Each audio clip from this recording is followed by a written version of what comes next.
Right now, as you're watching this video, scientists could look at your relationship and predict with over 90% accuracy whether you're going to break up or stay together. They don't need to know how long you've been dating. They don't need to know if you fight constantly or barely argue at all. All they need is to watch you and your partner interact for 15 minutes, and they can tell you your future. And when I first learned about this research, it honestly freaked me out because I realized I'd been ignoring warning signs in my own relationships for years, signs that were right there in front of me the whole time. Hey everyone, it's your Auntie Unfiltered. Today we're diving deep into the science of relationships and breaking down exactly what predicts whether couples make it or not. If you're new here and you're ready for some real talk backed by actual research, I'd love for you to consider subscribing. We're building a community here that tells it like it is, no sugarcoating. So let's talk about Dr. John Gottman. This man spent over 40 years studying relationships at what he called the Love Lab. And yes, it's exactly what it sounds like. He created this apartment-like research facility where he would bring couples in, wire them up with sensors measuring heart rate, blood pressure, stress hormones, all of it. Then he'd just watch them cook dinner together, watch them argue about money, watch them discuss problems in their relationship. And after studying thousands of couples over decades, tracking them for years and sometimes even decades after the initial observation, he found something absolutely wild. He discovered mathematical patterns that show up in every single relationship, patterns that determine whether you make it or break up. And these patterns are so consistent that he could predict relationship outcomes with over 90% accuracy. Now, here's what makes this research so powerful. The thing that predicts whether you break up isn't what most people think. It's not about how much you fight. Plenty of happy couples fight all the time. It's not about whether you have the same interests or life goals. And it's not even about whether you love each other, because love alone doesn't save relationships. It's about something way more specific. And when you understand what it is, you can literally save a dying relationship or recognize when you need to get out of one that's never going to work. The main pattern Gottman found is something he calls the magic ratio, and it's beautifully simple.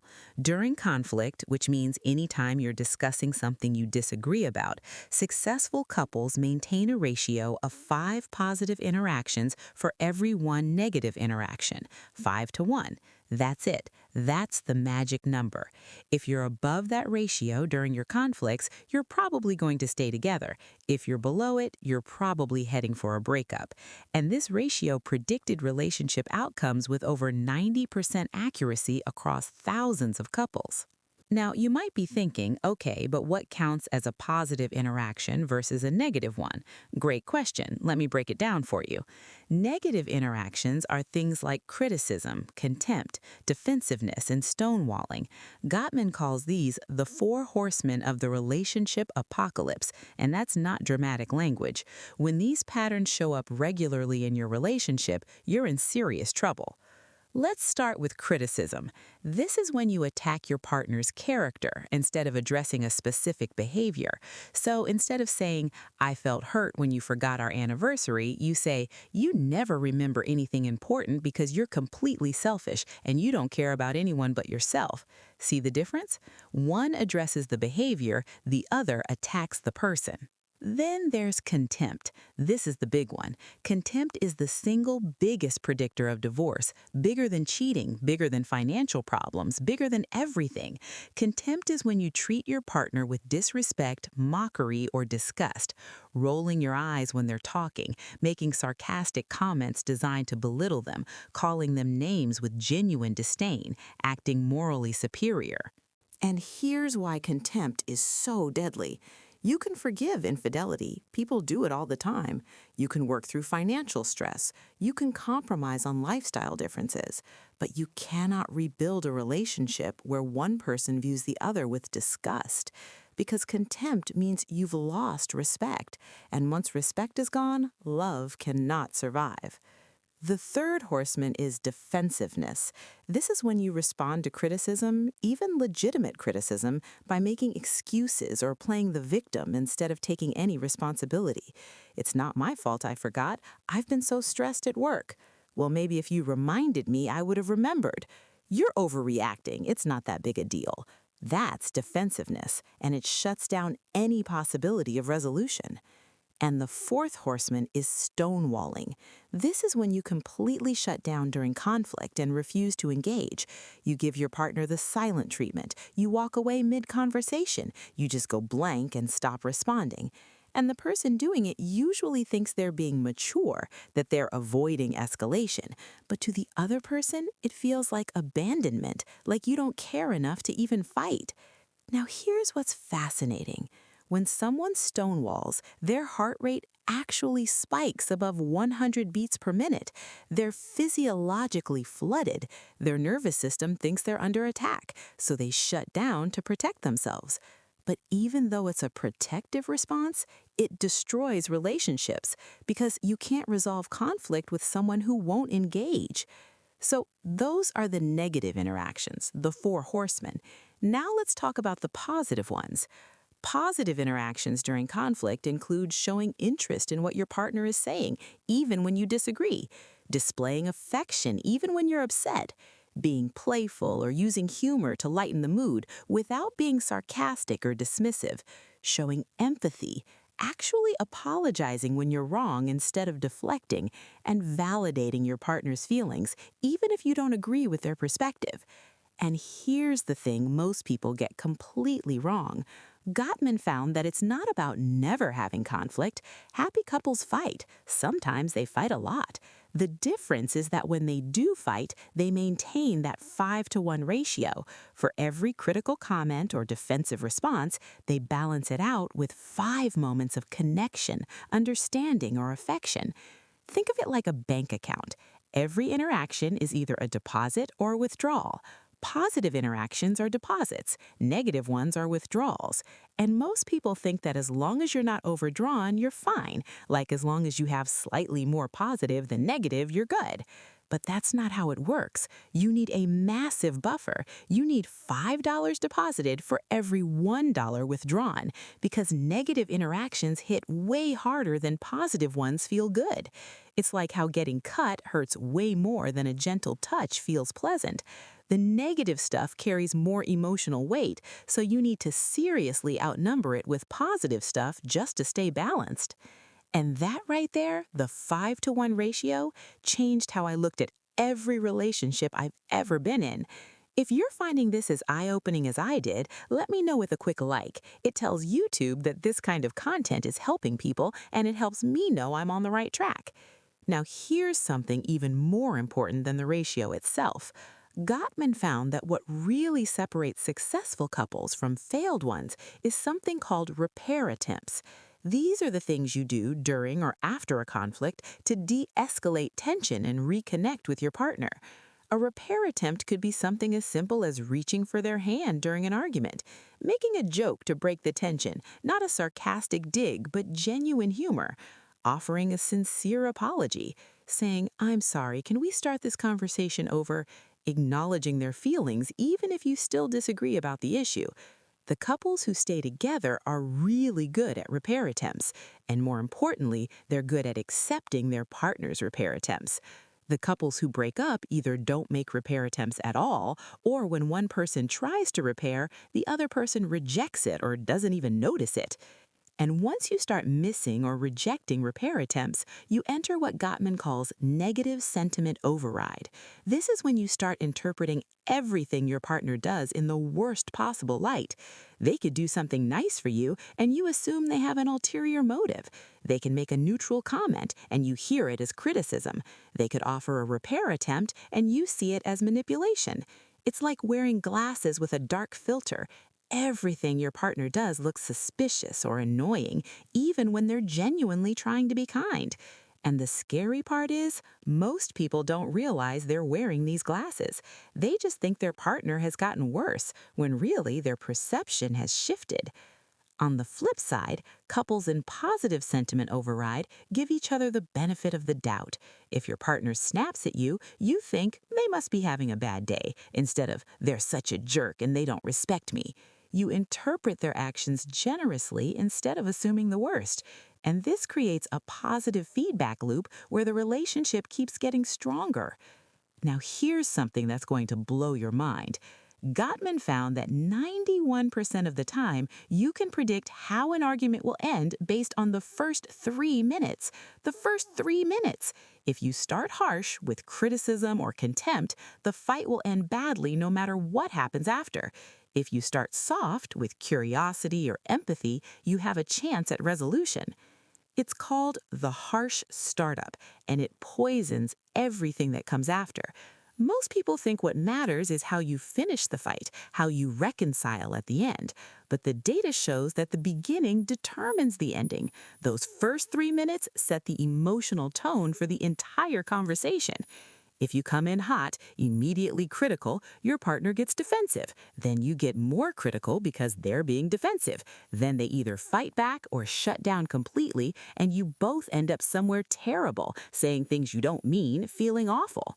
But if you start with something like, hey, I'm confused about something and I want to understand your perspective, or I felt hurt when this happened, can we talk about it? Instead of, you always do this, you never think about anyone but yourself. Everything changes. The conversation has a chance of actually going somewhere productive. So if you take nothing else from this video, remember this. The first 3 minutes of every disagreement determine the outcome. Start soft, lead with curiosity instead of criticism, and give your partner a chance to not be defensive. I learned all of this the hard way. A few years ago, I was in a relationship where we thought we were doing great because we didn't fight that often. But when we did fight, it was absolutely brutal. I would get defensive immediately. She would shut down completely and give me the silent treatment for days. We'd eventually move on without really resolving anything, just sweeping it under the rug. And I remember thinking we were fine because the fights were rare. We loved each other. We had fun together. So what if we had bad communication during the occasional argument? But looking back now, knowing what I know, our ratio during those conflicts was probably like 1 to 3. 1 positive interaction for every 3 negative ones. We were deep in the red, hemorrhaging emotional deposits, and I didn't even know these patterns existed. That relationship ended badly, really badly. And honestly, if I'd known about Gottman's research back then, I might have been able to save it. Or at least I would have seen the end coming instead of being completely blindsided when she told me she couldn't do it anymore. Now, everything I've talked about so far is about behavioral patterns, the math of how you interact during conflict. But there's a whole other layer to relationships that most people have no idea about, and it's happening beneath your conscious awareness, controlling who you're attracted to and how satisfied you feel in relationships. I'm talking about biological patterns, hidden forces that your body is running without asking your permission. Let me tell you about one of the most fascinating studies in relationship science. It's called the sweaty t-shirt study. And yes, it's exactly what it sounds like. Researchers had a bunch of men wear the same t-shirt for 2 nights in a row without showering or using any scented products like cologne or deodorant, just their natural scent absorbed into the fabric. Then they had women smell these shirts and rate which ones smelled the most attractive to them. Sounds weird, right? Kind of gross even. But here's what they found, and it's absolutely wild. Women were consistently attracted to the scent of men who had different immune system genes than they did. Specifically, genes called the major histocompatibility complex, or MHC genes for short. These genes control immune function, and when 2 parents have different MHC genes, their children end up with stronger, more diverse immune systems. So evolution basically programmed us to be attracted to people who would give our offspring the best chance of survival. And we detect this compatibility through smell, completely subconsciously. You can't consciously smell these genes. You're not aware that this is happening, but your body knows. Your body is constantly evaluating potential partners based on their genetic compatibility. This might explain why you sometimes meet someone who checks all your boxes on paper. They're attractive, they're successful, they have a great personality, you should be into them. But there's just no spark, no chemistry, and you can't explain why. Or why you're sometimes intensely attracted to someone who makes absolutely no logical sense for you, someone who's completely wrong on paper, but you can't stop thinking about them. You're drawn to them in a way that feels almost magnetic. Your conscious brain might be saying one thing, but your body, your biology, is saying something completely different, and often your body wins that argument. There was this woman who participated in one of these MHC studies, and she rated her husband's shirt as one of the least attractive smells in the entire experiment. Her husband, the man she'd been married to for 8 years. And when researchers looked at their MHC genes, they found they were extremely similar, way more similar than you'd expect by chance. Now, correlation isn't causation, and I'm not saying genetic similarity dooms a relationship, but she did mention in a follow-up interview that she'd always felt like something was missing, like there was no real chemistry even though they got along great as friends and partners. That might have been her body telling her something her brain refused to hear. And it gets even weirder. For women specifically, this scent-based attraction changes throughout your menstrual cycle. During ovulation, when you're most fertile, you become more attracted to men with very different MHC genes. You also become more attracted to masculine facial features, facial symmetry, and other markers of genetic fitness.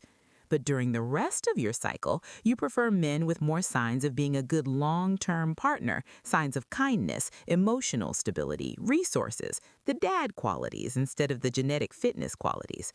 This creates a really interesting tension in women's psychology.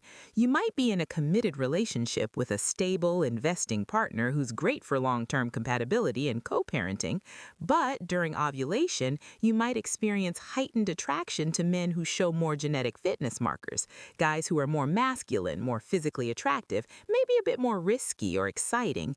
And this happens largely outside of conscious awareness. You don't wake up during ovulation thinking, time to seek out genetically fit males. You just feel randomly more attracted to certain guys at the gym, or more critical of your partner for no clear reason, or notice yourself drawn to different types of people.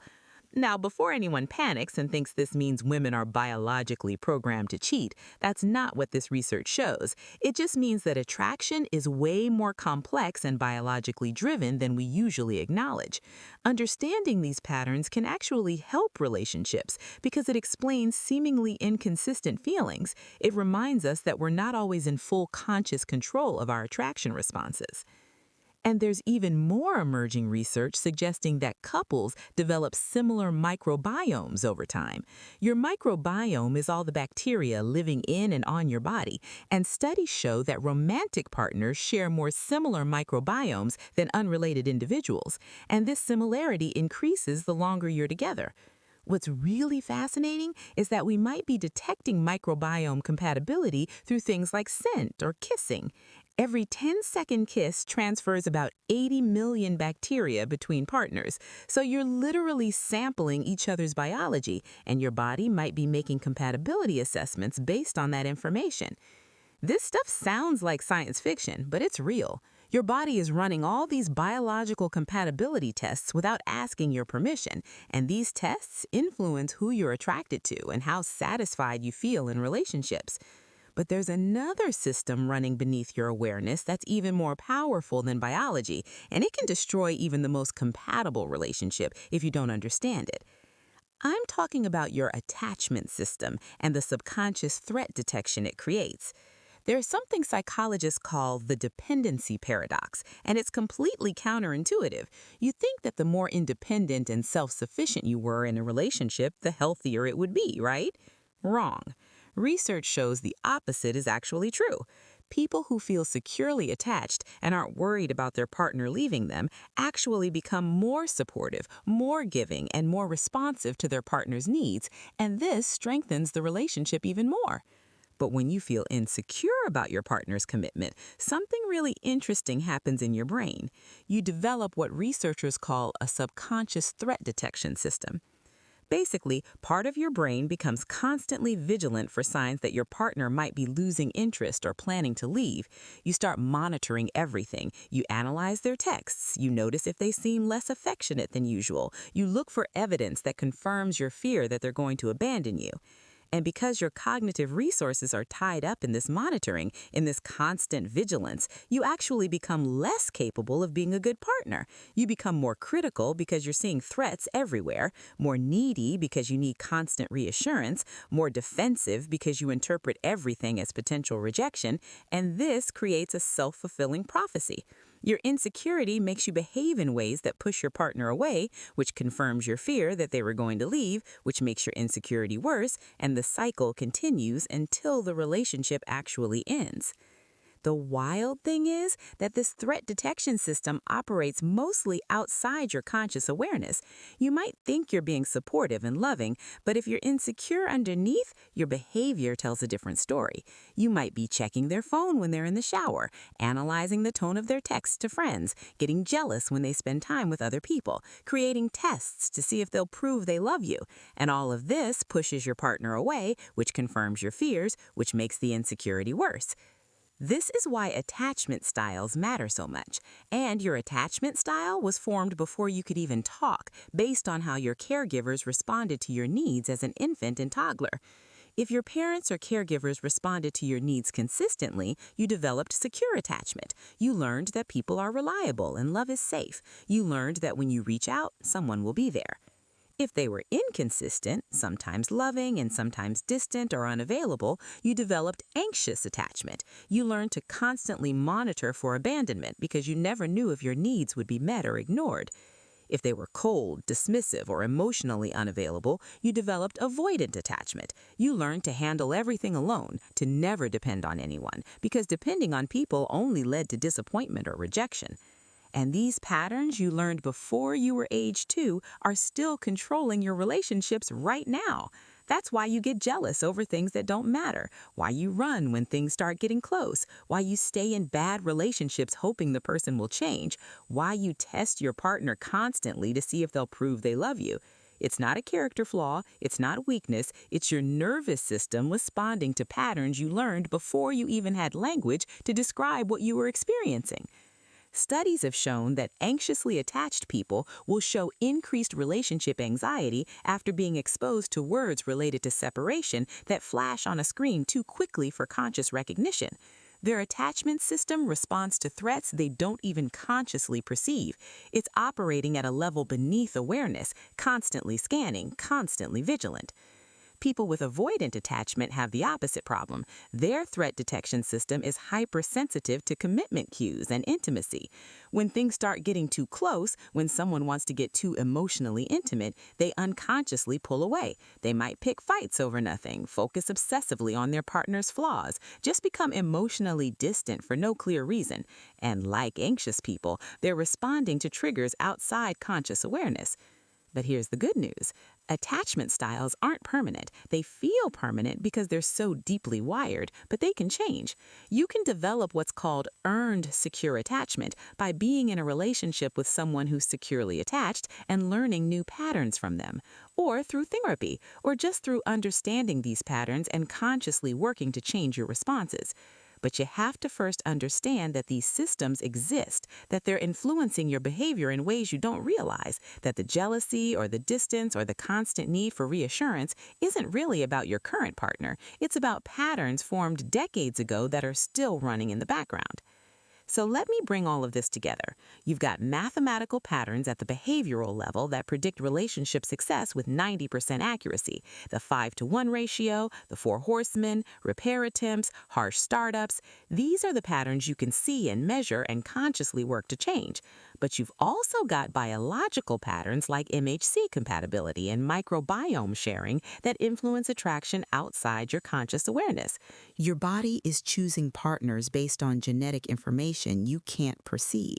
And you've got attachment systems creating threat detection patterns that can sabotage relationships from the inside. These patterns formed in childhood, and they're still controlling how you show up in relationships today. All of these systems are running simultaneously, creating this incredibly complex web of influences on your relationships. And most people are completely unaware that any of this is happening.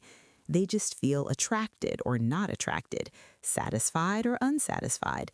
They fight with their partner and don't know why things escalate so quickly. They feel inexplicably drawn to people who are bad for them, and they don't understand the hidden forces shaping all of these experiences. But once you understand these patterns, you gain power over them. If you know about the 5-to-1 ratio, you can consciously work to maintain it during conflicts. If you know about repair attempts, you can make more of them and be more receptive when your partner makes them. If you understand your attachment style, you can recognize when your threat detection system is overreacting and course correct before you damage the relationship. If you know about ovulatory shifts in attraction, you can understand those fluctuating feelings without acting on them impulsively or thinking they mean something catastrophic about your relationship. Knowledge is power, especially when it comes to relationships, because relationships aren't just about feelings and chemistry and hoping things work out. They're about patterns, mathematical ratios, biological compatibility, attachment systems, and conscious choices made in response to unconscious drives. The couples who understand these deeper patterns and work with them instead of against them are the ones who beat the odds and build lasting connections. So stop optimizing yourself right out of human connection. You deserve to be seen, flaws and all. You deserve a relationship where repair attempts land instead of being rejected, where your attachment wounds are met with patience instead of punishment, where the ratio stays in the green instead of hemorrhaging into the red. If this video resonated with you, do two things for me. First, share it with someone who needs to hear this. Maybe that friend who keeps ending up in the same type of failed relationship. Maybe that family member who thinks being emotionally stable means never being vulnerable. Someone in your life needs this information. Second, if you haven't already, hit that subscribe button. Let's keep these conversations going. I break down research like this every single week, cutting through the nonsense and getting to what actually matters in relationships, psychology, and human behavior. We're building something real here, a community that isn't afraid to look at the uncomfortable truths. Because at the end of the day, knowing that scientists can predict your breakup with 90% accuracy isn't depressing, it's empowering. It means relationships follow patterns, and patterns can be learned. Patterns can be changed. You're not helpless. You're not just along for the ride hoping things magically work out. You can look at the data, understand the systems running beneath the surface, and make different choices. You can build the ratio. You can make repair attempts. You can work on your attachment style. You can understand your biology without being controlled by it.